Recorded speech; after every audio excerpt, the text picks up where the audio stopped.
Smeagol Nevi bu hafta farklı bir yere gidecek. Neden? Çünkü bayramdan dolayı Ankara ve etrafı boşaldı. Trafik rahat. O zaman fırsatı değerlendiriyoruz. Bu haftaki video için Çankırı Tuz Mağarası'na gideceğiz. Orada çekeceğiz videomuzu. Bence güzel olacak. Hazırlanabiliriz diye düşünüyorum. Emektar tripodu da aldık. Artık yola çıkma zamanı.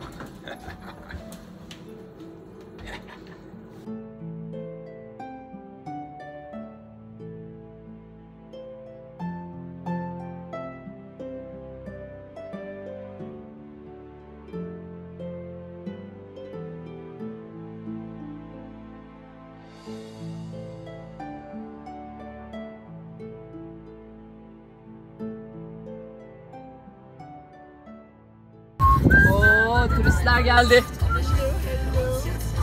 Evet, kadroyu tamamladık. Çankırı yolcusu kalmadı. Herkes burada. Çankırı Tuz Mağarası. Yeni video, yeni ziyaret. Evet, yolculuğumuzda geriye kaldı 62 kilometre. Smeagol Nevi Çankırı'ya doğru ilerlemekte. Tuz Mağarası göreceğiz.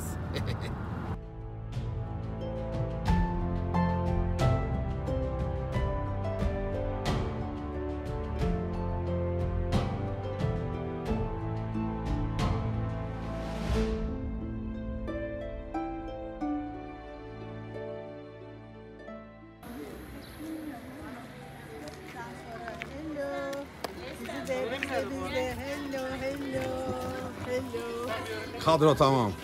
Evet. Yeraltı Tuz şehrine geldik. Çankırı'dayız. Giriyoruz. Giriyoruz.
Çankırı Tuz Mağarası'ndayız. Balıbağ köyüne bağlı bir yer burası. Aslında Çankırı diye geçiyor ama biraz gitmeniz, bir 16 kilometre uzaklaşmanız gerekiyor.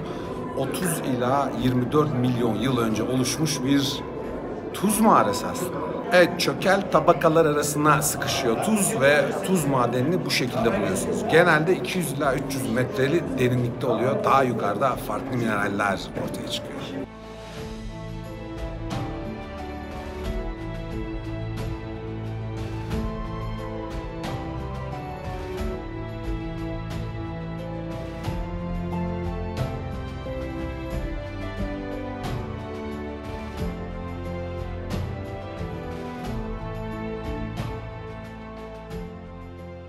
Bu mağaraların ilk kez Hititler döneminde kullanıldığı, yani 5000 yıllık olduğu söyleniyor. Yıllık burası hala aktif. Yıllık 1,6 milyon ton tuz çıkıyor. Bunun %5'i eve, %95'i sanayi türü olmak üzere ayrılıyor.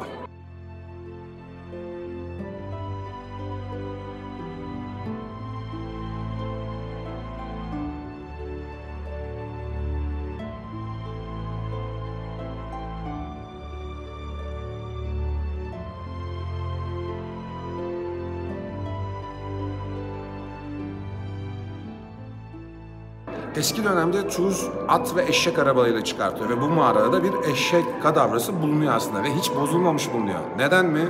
Tuzlu ortam antibakteriyel. Burada mikrop veya bakteri üremiyor. O yüzden de o zaman ölmüş olan zavallı eşekçik bunca sene, 200 sene boyunca olduğu gibi kalıyor. Daha sonra çıkartılıp müzeye götürülüyor, sergilenmek üzere ama havayla buluşunca çürüme başlıyor ve buraya geri taşınıyor eşeğin kadavrası.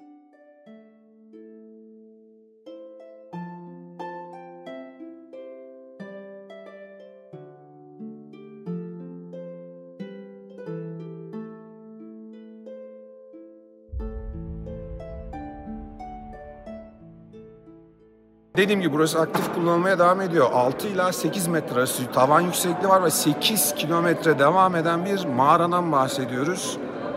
Büyük, bayağı büyük ama turistik olarak çok az bir bölümünü gezebiliyorsunuz. Çünkü mağaranın geri kalanında dediğim gibi tuz çıkarılmaya devam ediyor. Yıllık tekrarlayayım 1,6 milyon ton tuz çıkarılıyor tuz mağaramızdan. Çankırı tuz mağaramızdan.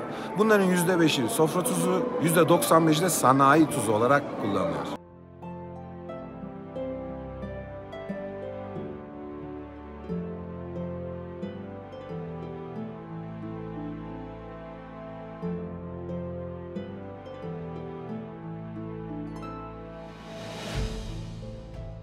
Çankırı Tuz Mağarası'na geldiysek konu nedir?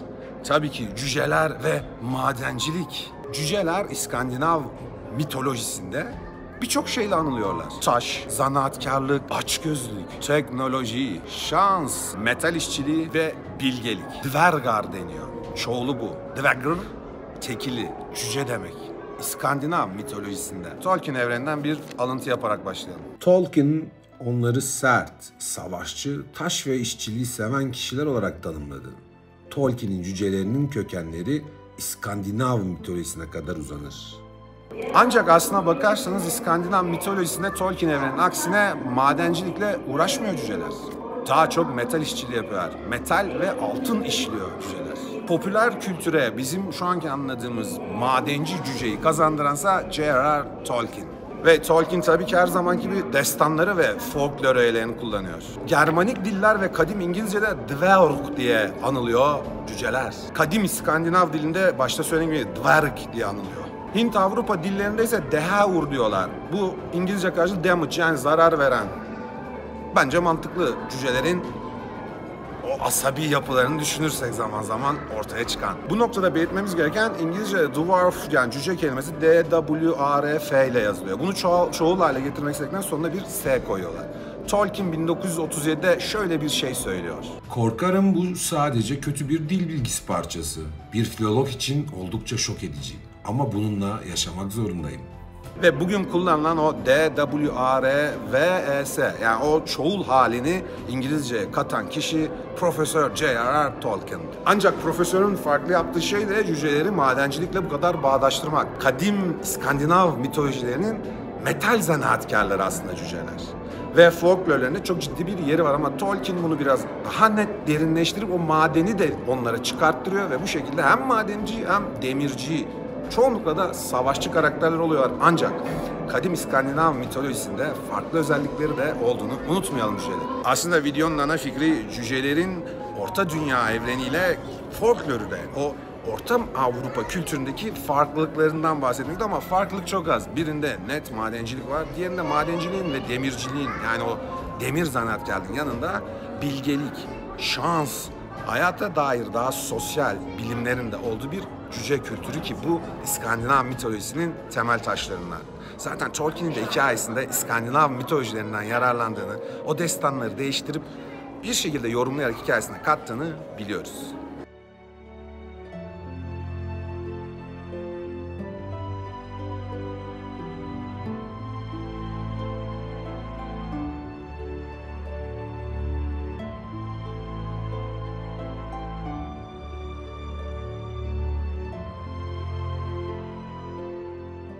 İyi de tuz madeninde nasıl buldun? Tuz mağarasını. Yolunu beğenmedi.